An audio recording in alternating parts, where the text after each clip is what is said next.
Hey everybody, Mike Slifer here in the First Alert Forecast Center, bringing you another First Alert Weather Extra. And we certainly have a lot to talk about here as we get closer and closer to the end of July. We're about 2/3 of the way through the month, just 10 days to go until we enter August, the final month of meteorological summer. And we have some stats to share with you as we get there when it comes to average high temperatures and things like that. But in the meantime, let's talk a little bit about what's going on across Connecticut and what we're expecting over the next few days. High pressure here dropping out of Canada will cross southern New England tomorrow. With high pressure in control, you can expect a nice bright and sunny day, and that high starts to slow as it moves out over the Gulf of Maine, and it will stick around into Wednesday morning. Maybe a little bit of patchy fog out there Wednesday, but otherwise we'll see things get pretty bright throughout the day, and we also see a wind shift back to be out of the south and southwest. And that's going to really help to pump up not only temperatures, but humidity. On the dew point trend here, we see very pleasant weather tomorrow, turning muggier Wednesday and especially into Thursday, and then we'll become downright humid as we get into the end of the week. Oppressive humidity expected to return Friday and into Saturday. So that's going to prompt three First Alert weather days consecutive. Heat index values 95 to 100 on Thursday, Friday, and Saturday. So we'll likely see that affect your outdoor plans. Heat-related illness will be top of mind, too, as we get into and through the remainder of the week. By Thursday, we see moderate impacts locally when it comes to heat risk, major impacts to our northwest. But by Friday, that red shading is all across Connecticut, so we start to get into some of those major impacts from the heat and humidity. Friday is when we're expecting our heat and humidity to peak, with heat index values 95 to 100, if not up to as high as 105. That's right. We are talking downright dangerous heat and humidity, especially on Friday. By Saturday, it's interesting that temperatures may not be quite as high as they are Thursday, but the humidity will still be so high that we will start to see moderate to major impacts emerge yet again. And it's Saturday that we're watching for perhaps some isolated storm development. Now, on Friday, we can't completely rule out an isolated storm, but there's a greater risk that storms will pop up starting on Saturday. The American model, not quite as aggressive in actually bringing those storms in, but the European model has not only been more aggressive on it, but has been fairly persistent on showing something as we get into Saturday afternoon and evening. So your first alert that the weather may not cooperate for outdoor plans Saturday evening. We'll be watching, of course, for storms, and when it's this hot and humid, perhaps on the stronger side. We will continue to monitor that, and if we have to evolve our first alert weather day for Saturday to include the risk for storms, we, of course, will do that. You can always stay up to date with the forecast heading into the rest of the week and the weekend on the free WFSB First Alert Weather app.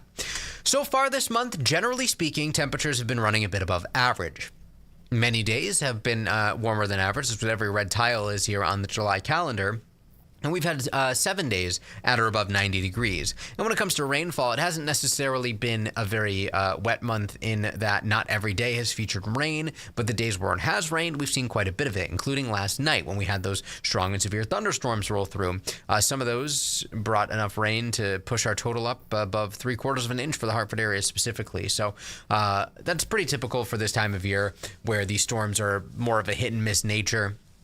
And underneath those thunderstorms, we certainly end up with some very heavy rainfall. We certainly do not have to worry about any storms out there tonight. Connecticut's only live radar is scanning clear and dry. Nothing to track on First Alert Live Radar. And if we zoom out a bit, just south of Long Island, perhaps a couple of showers popping up, but nothing that's going to impact us here. We are dry, and it's dry all across New England outside of maybe a couple of stray showers in Maine, but even those have been winding down, so not too much to worry about there. It's dry from New York to West Virginia and across Michigan, so really just a beautiful night unfolding. 72 still in Hartford right now, but temperatures are dropping and doing so rapidly. Right now in Waterbury, it's currently 65 degrees, winds out of the north at 8 miles an hour, helping to funnel some of that relatively cooler air down the Naugatuck Valley in the Route 8 corridor. Otherwise, a quiet night in Waterbury, dry roads around the green. Our iCam view in Rocky Hill looking north to the Hartford skyline, showing some excellent visibility out there. And in Middletown, a live look to the north along Route 9 and looking basically due north toward, say, Cromwell. In the distance, some of those lights there you can see are Cromwell. That is also showing some great visibility. It looks like maybe there's a little bit of cloud cover out there, but that shouldn't be too much of an issue. Looks like on the horizon still there's just a little sliver of light. It's that time of year with those late sunsets where we can sometimes see that looking off to the north and west. A live look in our iCam in New Haven out toward the Pearl Harbor Memorial Bridge, 78 degrees, winds out of the north-northeast at 8 miles per hour. And we'll finish with a live look in our iCam in New London. The ferry loading docks are dry, and it was a relatively cool day compared to where we typically would be this time of year. 80 for the official high for the Hartford area.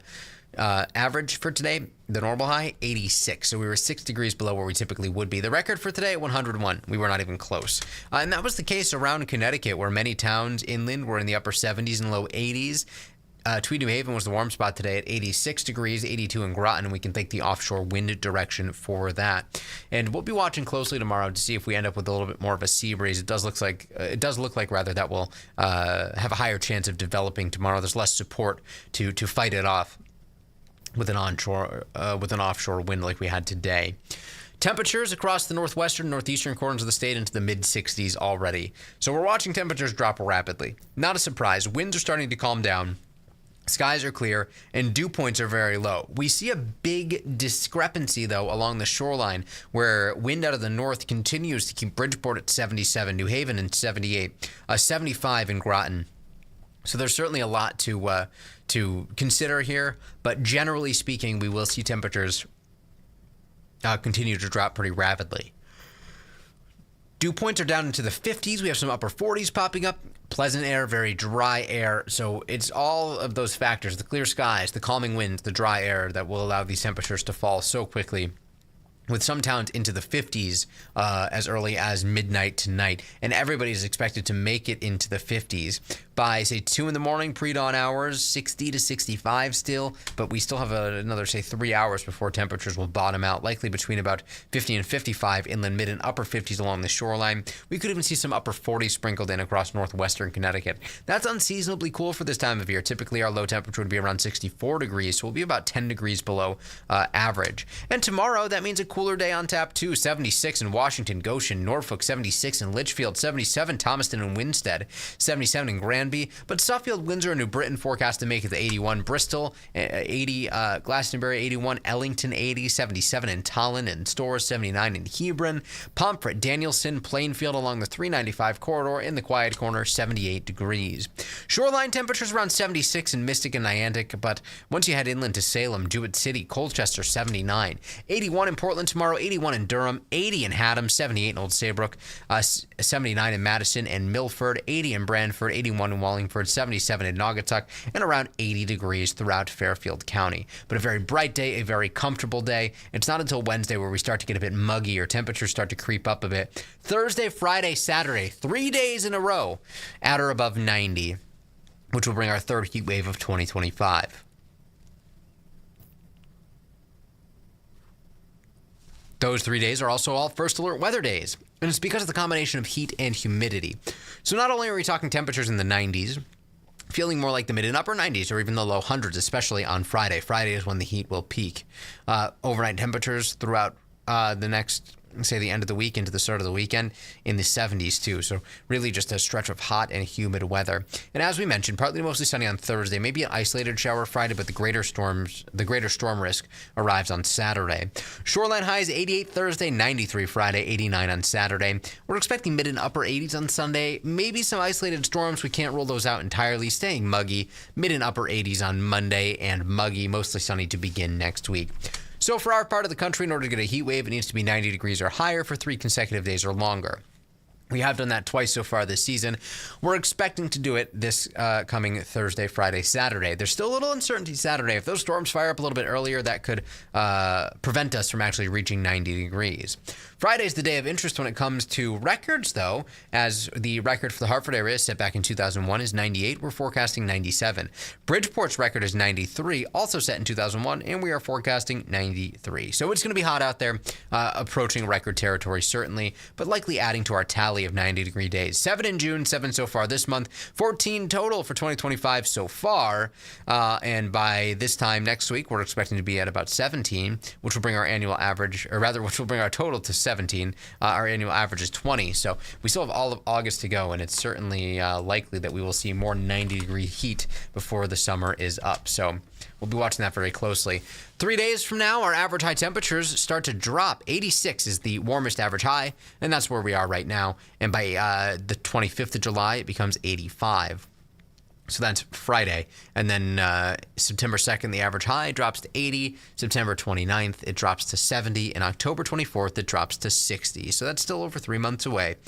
We have average high temperatures in the 80s through all of August and into early September as well. So averages, of course, are just that, an average, so they don't always pan out. But if you like these hot, humid days, there's plenty more on the way here. Thursday, Friday, Saturday, and even with a little relief, using that term lightly here, we're still in the mid and upper 80s and muggy Sunday and Monday. So it's still going to feel just like summer, and we still have plenty of summer to go. Meteorological summer does not end until the end of August. That's it for our First Alert Weather Extra. The next one is tomorrow morning at 8 a.m. You can join Jill Gilardi, and she'll be talking a bit more about what we're expecting when it comes to heat, humidity, and storm risk. You can always get updates in between on our website and on the free First Alert Weather app. Have a great night, everybody. We'll see you tomorrow.